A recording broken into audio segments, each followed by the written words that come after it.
From VOA Learning English, this is the Economics Report. The value of Russia's money recently dropped by 20% in one day.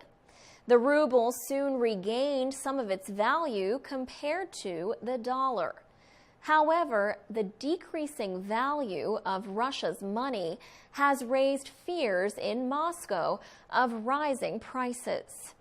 Russia's central bank has increased interest rates to 17% in an effort to support the value of the money.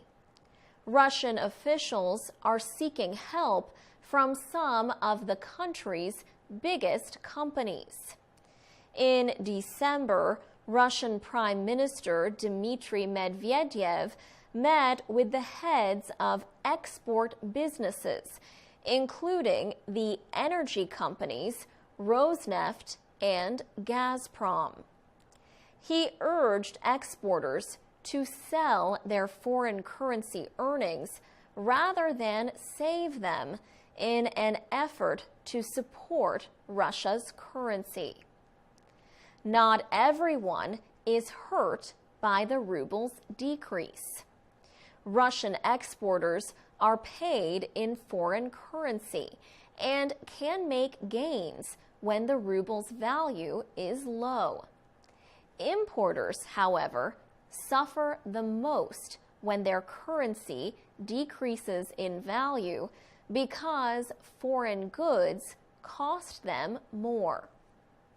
Russians looking for goods at stores in Moscow are buying them up because they are expecting price increases. Financial experts say the ruble's drop in value not only affects what buyers pay for goods, it also makes it more difficult for Russian companies to pay foreign debts.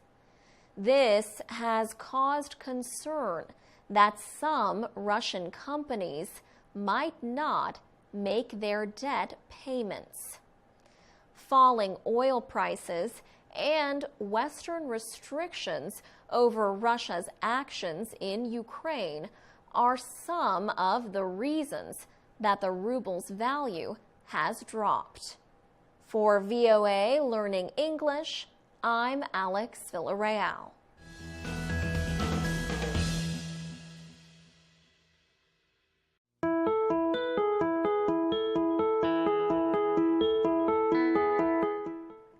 From VOA Learning English, this is the Economics Report. Today, we tell you more about the effects of falling oil prices. Lower demand for oil and too much supply have sent prices to their lowest levels in 5 years. Recently, the Organization of Petroleum Exporting Countries decided to keep oil production at current levels. Lower oil prices are causing economic hardship in some oil-producing nations. Officials in those countries are exploring ways to cut government spending. The president of Venezuela said that he and other government officials should take pay cuts as part of budget reductions. The Reuters news service says the reductions are meant to answer lost oil income. Reuters says 96% of Venezuela's export earnings come from oil sales. The nation also has among the highest inflation rates in Latin America. Russia, another big oil exporter, is also facing problems. The nation's Economic Development Ministry recently predicted that the Russian economy will shrink by 0.8% in 2015. Russian money has lost about 40% of its value this year compared to the American dollar. Observers have blamed the drop partly on falling profits from oil exports. Economists also say lower oil prices are helping economies in Asia. In a recent report, Fitch Ratings said China and most major Asian economies would effectively earn more money from continued lower oil prices. Thailand spends 15% of its national income on oil. Thailand, Malaysia, and Indonesia all are moving to reduce oil price supports, which are often a major part of government spending. For VOA Learning English, I'm Alex Villarreal.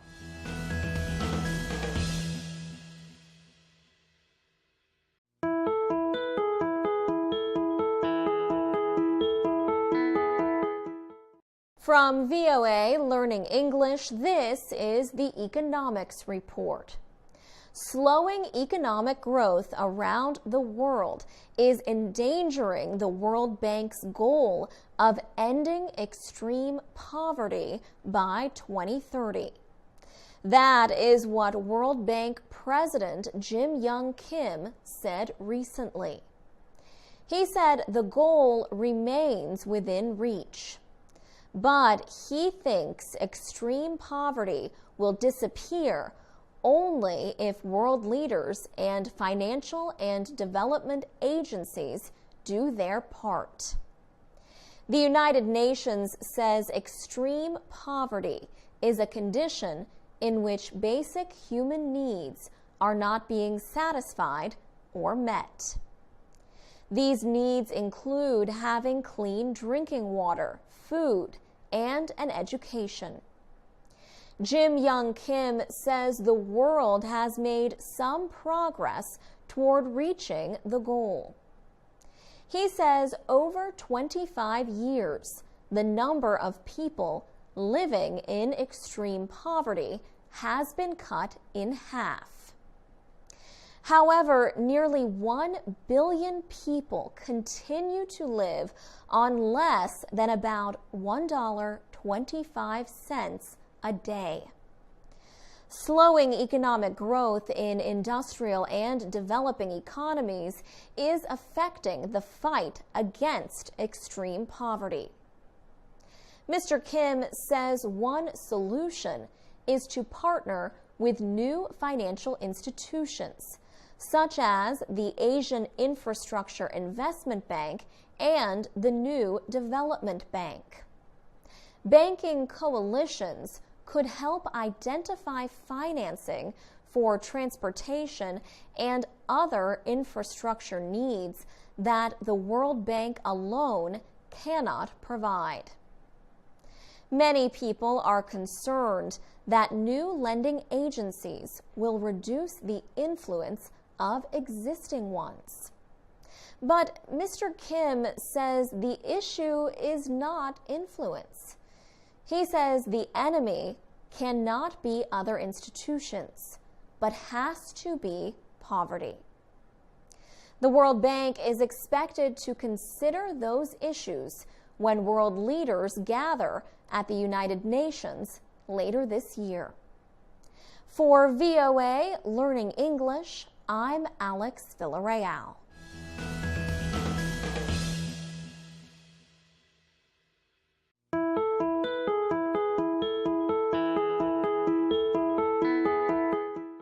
From VOA Learning English, this is the Economics Report. The World Bank Group is warning that the West Africa Ebola crisis could severely harm the economies of Guinea, Liberia, and Sierra Leone unless action is taken quickly. World Bank President Jim Kim spoke to reporters recently to discuss the effects of the Ebola spread. He said the economic cost to these countries could grow 8 times by 2015 if the virus continues to spread. Mr. Kim says saving lives and preventing new infections is most important. The bank has released $117 million for an immediate humanitarian response. The World Bank president says the SARS outbreak between 2002 and 2004 showed how a disease could hurt economies. 800 people died from SARS, and the economic losses were estimated to be $40 billion. Mr. Kim says SARS and the H1N1 outbreak of 2009 taught that fear and avoidance resulted in about 90% of the economic losses.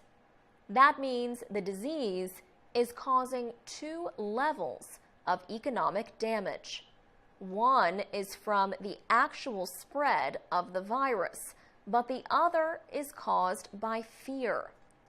The World Bank predicts the losses to the economies of Liberia, Sierra Leone, and Guinea will be a combined $360 million.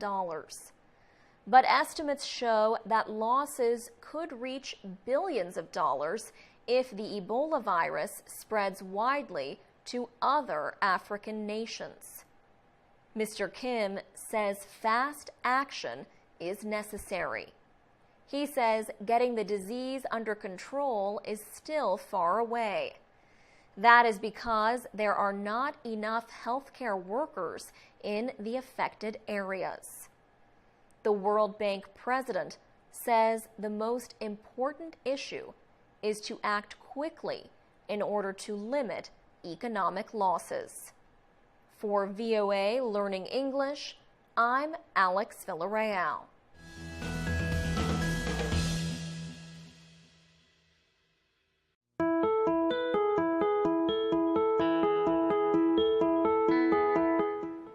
From VOA Learning English, this is the Economics Report. A group of international aid, religious, and other groups is calling for debt cancellation for Nepal. The country is struggling with the effects of a powerful earthquake on April 25th that struck the central part of the country near the capital, Kathmandu. More than 8,000 people died in the quake. The United Nations says 8 million people, more than 1/4 of the country's population, have been affected by the disaster. Jubilee Network USA is a coalition of religious and aid groups that works to end extreme poverty. The group, a non-governmental organization, or NGO, says Nepal owes a total of $3.8 billion to foreign creditors, including the World Bank and the Asian Development Bank. The coalition's executive director, Eric Lecomte, says Nepal was repaying $220 million a year to international lenders before the quake. He says money to repay Nepal's debt should go to repair, rebuild, and help the nation recover. Mr. Lecomte says international lenders have canceled millions of dollars in debt owed by the West African nations hit hard by the Ebola crisis. He says he believes the debt relief programs should come with requirements for greater openness and accountability. He says that means the money that would have gone to repayment goes to the citizens who need it most, instead of tax breaks for companies or the military.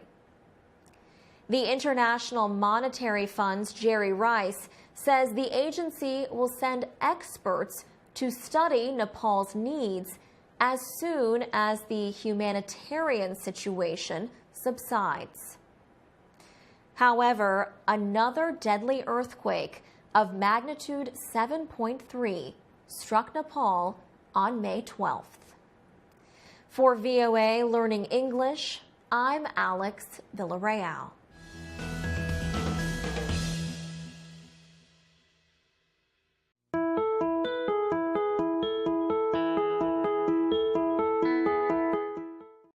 From VOA Learning English, this is the Economics Report. Hilton Worldwide is selling the Waldorf Astoria Hotel in New York City to a Chinese company for $1.95 billion. The buyer, Anbang Insurance Group, will pay one of the highest prices ever for a U.S. hotel. Hilton Worldwide says it will use the money from the sale to buy other hotels in the United States. As part of the deal, Hilton will continue to operate the Waldorf Astoria for the next 100 years. The Chinese buyer has said it will invest in remodeling the famous property on Park Avenue to bring it back to its historical grandeur. Reports say the deal is the largest for a Chinese company buying a U.S. building. Chinese investors increasingly have become interested in U.S. properties. Homes, especially costly ones, are considered a good investment. The National Association of Realtors says Chinese spending on homes in the U.S. has increased sharply. The trade group estimates that Chinese buyers spent $22 billion on real estate properties in the 12-month period ending in March 2014. That is an increase of 72% over the 12-month period before. Chinese companies are also increasing their interest in businesses outside of the energy and raw material industries. Last year, a Chinese company bought Smithfield Foods, the largest pork producer in the U.S., for nearly $5 billion. China holds about $1.2 trillion in United States Treasury securities. While these investments are safe, they do not give high returns or yields. China has increasingly looked for other ways to invest its huge trade surplus with the U.S. For VOA Learning English, I'm Alex Villarreal.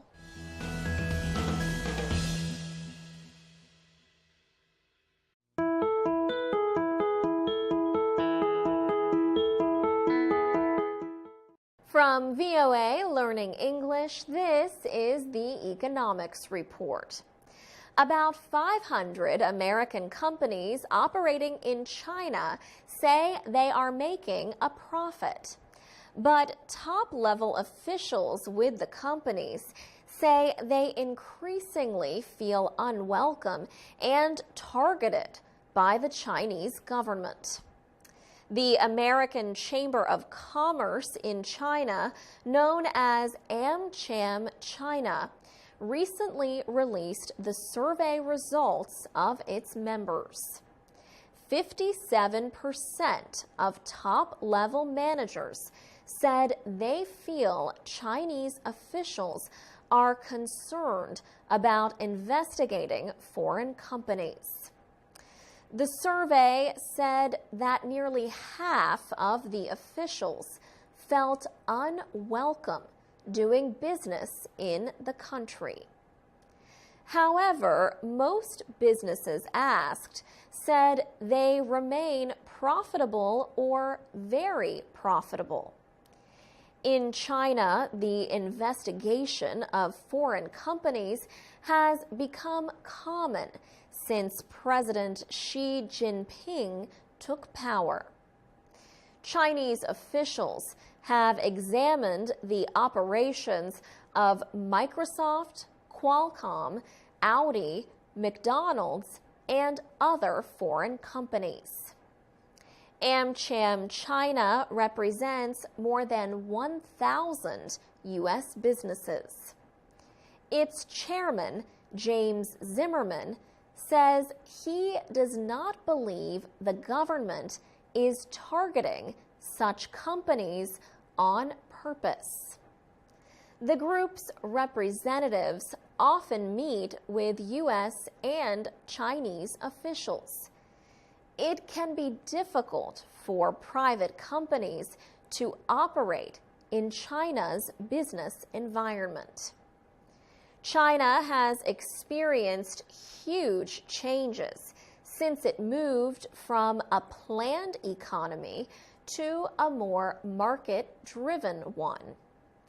However, the state still has a strong influence, and foreign companies can find it hard to compete against state-owned businesses. For VOA Learning English, I'm Alex Villarreal.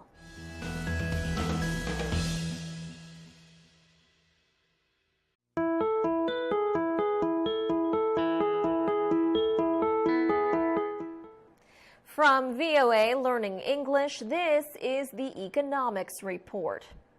Two recent economic reports warn that although the world economy is growing, complicating issues like lower oil prices and conflict could hurt progress.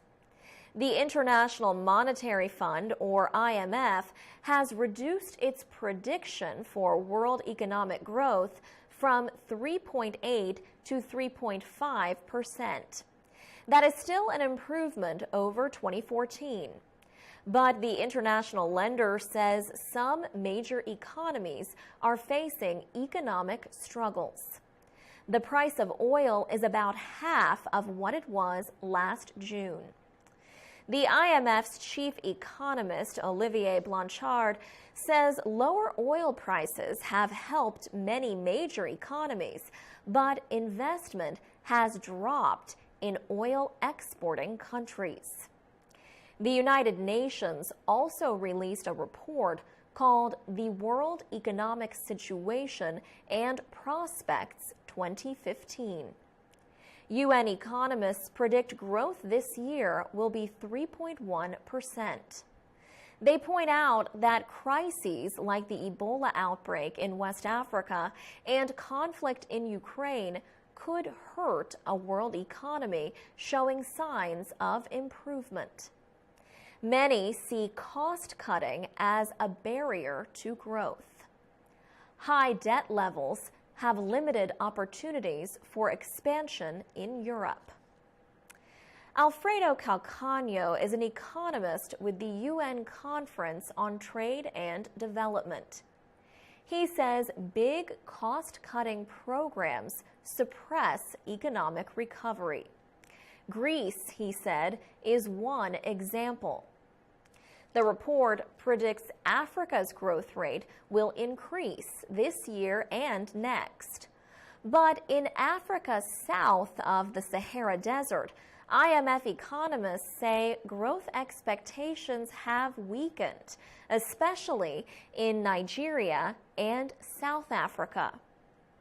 The U.S. also is expected to show good growth of over 3% this year.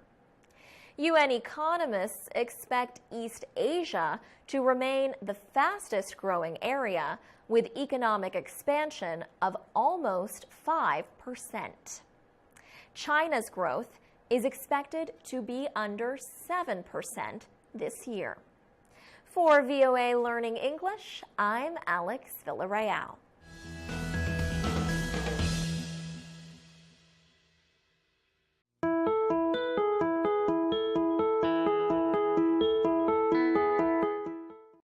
From VOA Learning English, this is the Economics Report.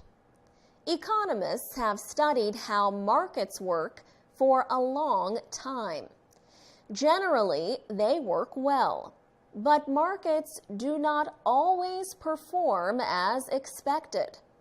Jean Tirole of France won the Nobel Prize in Economics for studying why markets are imperfect or inefficient and what governments can do to regulate them.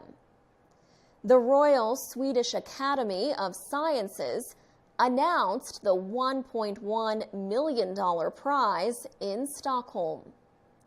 It called Mr. Tirole one of the most influential economists of our time.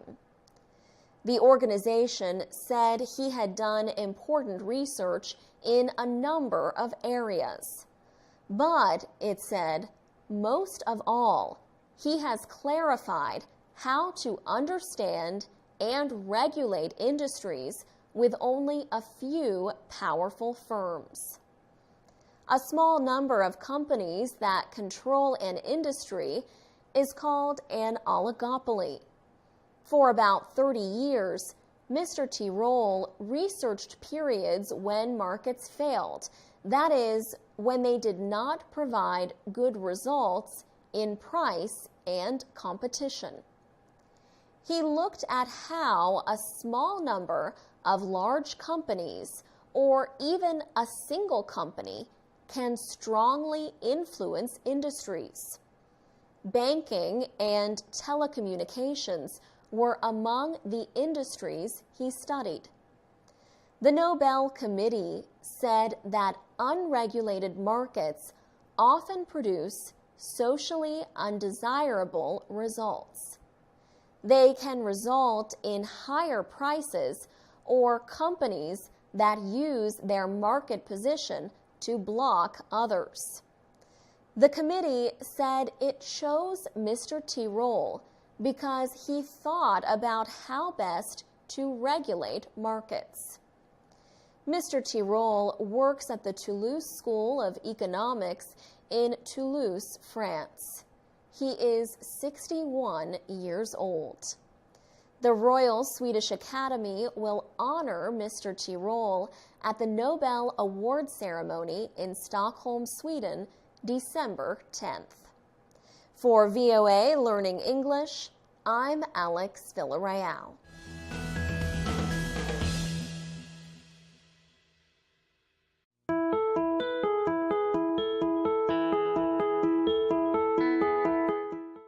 From VOA Learning English, this is the Economics Report. European Union finance ministers recently reached an agreement that will make it more difficult for tax avoiders to hide their money. The new legislation was approved after Luxembourg and Austria agreed to lift their vetoes. The countries had blocked the bank secrecy law for years.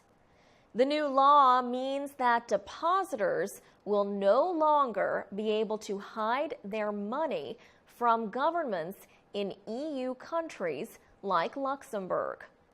So says Algirdas Semeta, the EU Commissioner for Taxation. Luxembourg agreed to share bank information with member countries starting in 2017. Austria has signaled that it will do the same by 2018. Jacob Kirkgaard is a researcher with the Peterson Institute for International Economics. He says the agreement is an important milestone in worldwide efforts to stop tax avoidance. He said, the governments of France, Italy, and Germany have pushed for the new law. Many years of bank secrecy have helped Luxembourg become one of Europe's main financial centers. Bank deposits in the country are valued at more than 10 times the size of the nation's yearly economic production.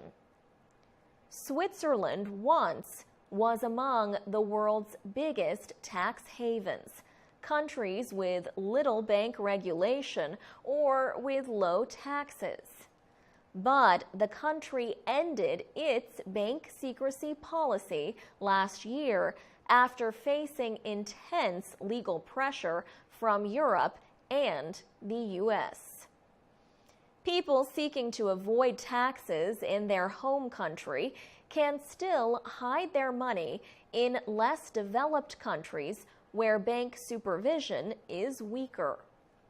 But Jacob Kirkgard says the choices and advantages of doing so are shrinking. For VOA Learning English, I'm Alex Villarreal.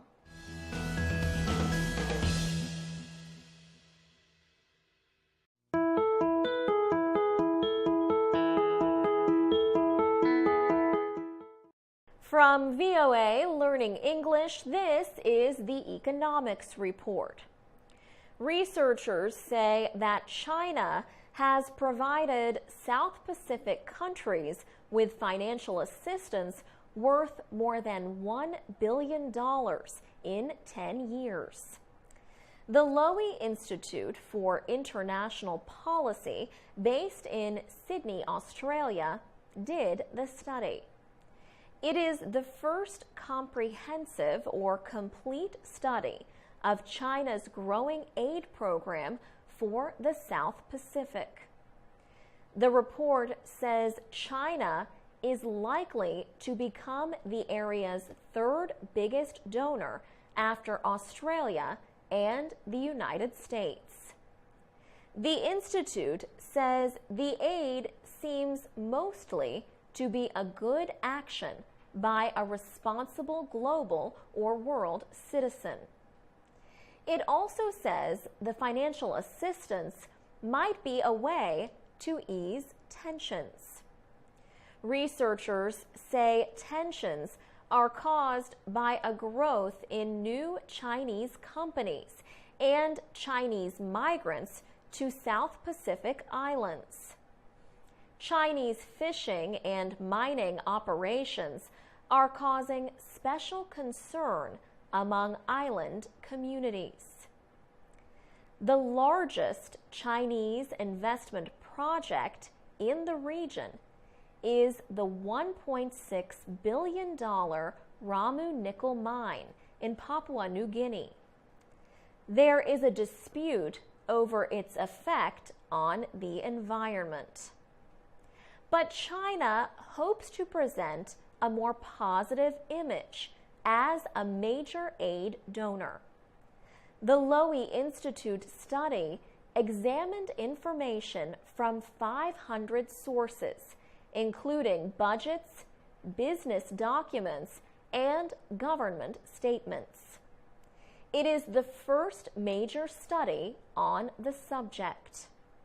Since 2006, China has provided $1.4 billion in foreign aid to the South Pacific region.